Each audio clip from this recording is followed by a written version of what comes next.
everyone, Ken's Wild here with Wild Child Horsemanship, and welcome to episode 2 of the foal handling series. In this episode, we're going to show you guys the basics of halter breaking your foal, teaching your foal to lead, as well as how to utilize positive reinforcement with a horse that is not quite old enough for food. To review our last episode a little bit, there are two different types of ways people handle their foals. There's hands-on and hands-off. Hands-off basically means they put their foal out to pasture till they're 2 years old and then go and handle them. Whereas hands-on is more of like you interact with the whole foal, you work with the foal, and you do all kinds of fun stuff with it. So at Wild Child, we kind of take like a mix of that approach. We start off with the hands-off approach, and we start letting the horse come to us. We want them to feel comfortable coming to us and feel confident enough to approach us. And then once they are able to do that, then we move on to actually doing stuff with them. Why we want to do a hands-on approach, right? And so a few things. I have trained multiple horses who have not been halter broke by ages like 5, 6, 7, and the older that horse gets, the harder it's going to get. Whereas if you get your hands on it from day one, you're letting that horse come up to you, building that connection, and then trying to show the horse and get them used to the world. That is going to be the best possible thing for you and that horse, because it's going to start setting them up for success later on down the road. One of the biggest issues with people who tend to have more of a hands-on approach with their foals is that there can be a lot of traumatization within this process, right? You'll see so many people out there, what they'll do is they'll like grab the horse by the butt, grab him by the arm, force the foal to let you love them. They'll kind of force the halter on the foal, and they kind of just like rush the foal really quickly, right? It's almost like they're running out of time, right? And they've got years and years, but they kind of just do it quickly. First off, foals have a very short attention span, okay? 10-minute sessions, maybe 15-minute sessions are all that foal needs while they're young, while their brain is still developing. Secondly, we don't want to like burn the horse out, right? So if you have them going over obstacles and leading and loading in a trailer and all this shit by 6 months old, you're kind of burning them out. I mean, yeah, you're exposing them to all different kinds of things, but you're not really making a bomb-proof horse. You're making a baby who was kind of forced to do all kinds of things, rushed to do all of these things, and now you kind of like have that shut down horse who's just like, oh, another crazy thing you want me to do? Let's do it. You're not really creating a willing partner. You're not really creating a horse who wants to work with you and wants to do these things. You're creating a horse who from a very early age, practically since birth, has been forced to do all kinds of things whether they wanted to or not. And yeah, they're young. They're easier to handle, but that doesn't necessarily mean it's okay to continue pushing them over the threshold just for the sake of seeing what all you can get them to know before they reach 2. Moving on to the topic of positive reinforcement, as you guys all probably already know, there are those people who love positive reinforcement. They've seen the science, they've seen the success, and so they use it all every day. And then you have the people who are more of the traditional ones, and they're really against it. You know, they think that it creates pushy horses and all these other things that society has led us to believe. So now when it comes to working with a foal with positive reinforcement, some people are like, oh my god, it's a baby, you don't want them developing bad habits so young. And you're right, you don't want a baby developing bad habits so young, but positive reinforcement, just as it does with adult horses, has just as much a benefit as it does to foals. With that being said, the biggest distinguishing factor between foals and adult horses is what do you use as a reinforcer, because obviously these foals are living off of their mother's milk pretty much from a month to 4 months old, and they start like dipping into hay, but food motivators aren't really something you can use. So what do you use instead? The answer, scratches. Horses mutually groom each other.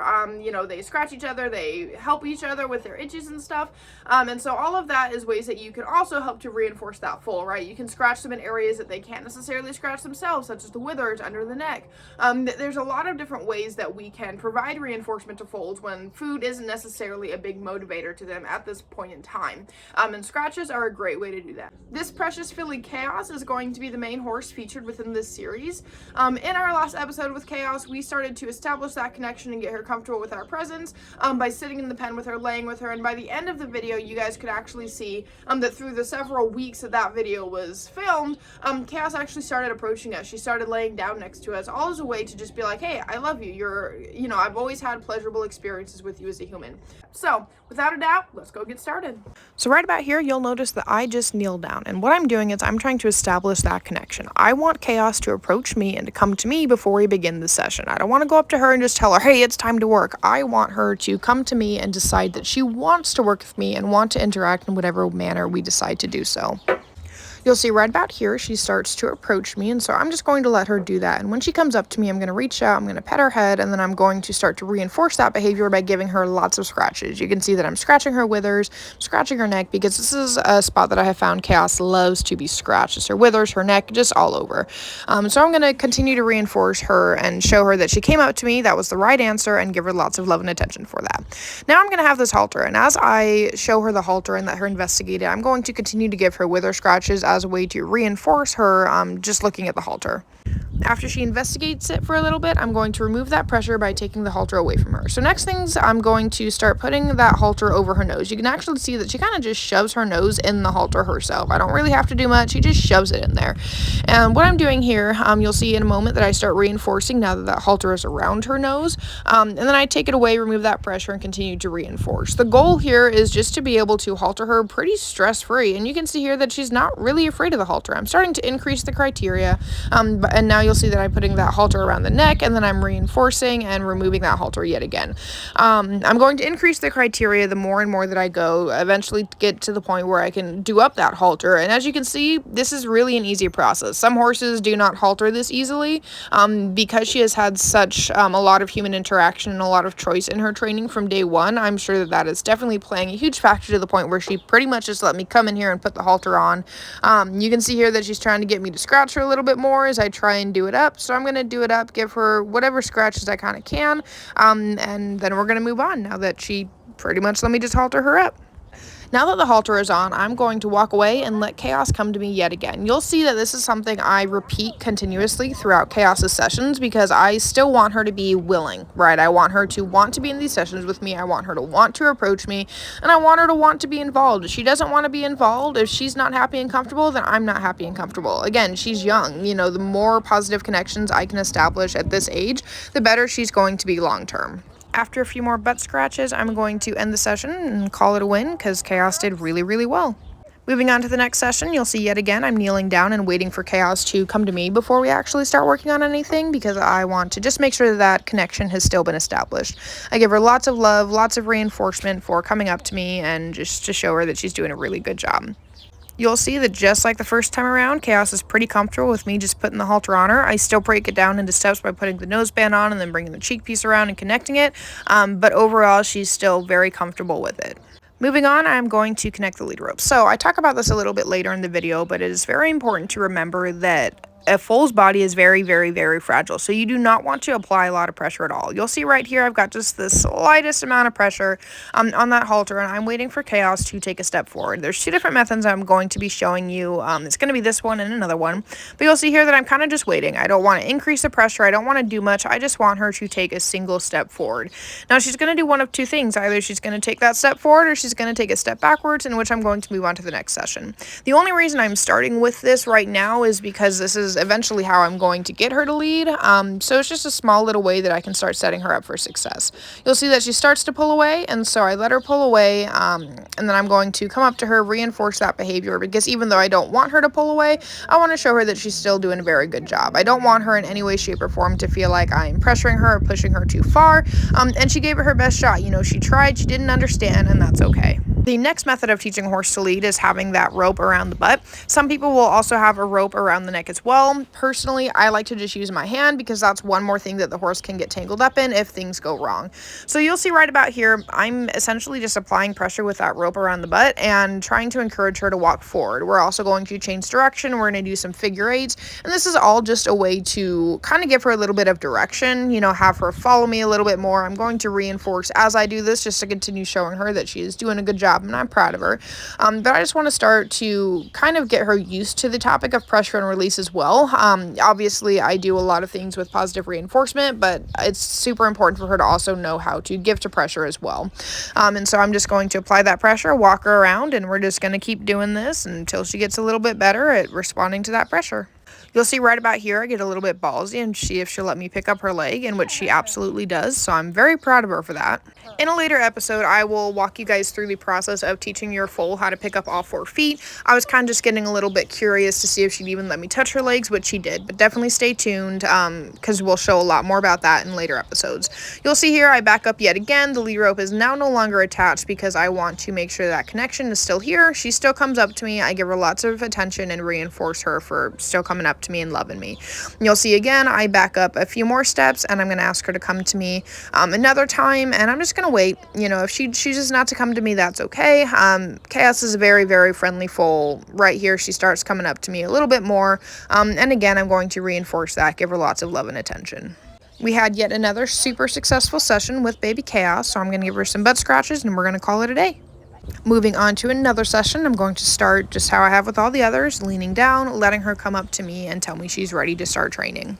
Then we're going to work on the steps of putting the halter on, putting it around her nose, reinforcing, putting that cheek piece around, reinforcing, and then doing up the halter and reinforcing. You'll see right about here, Delilah actually gets jealous of all the attention Chaos has been receiving, so I'm going to spend some time loving on her. After all, she is my main girl, she is my heart horse, and I just want to thank her for being so easygoing as I handle her baby and get her all trained up.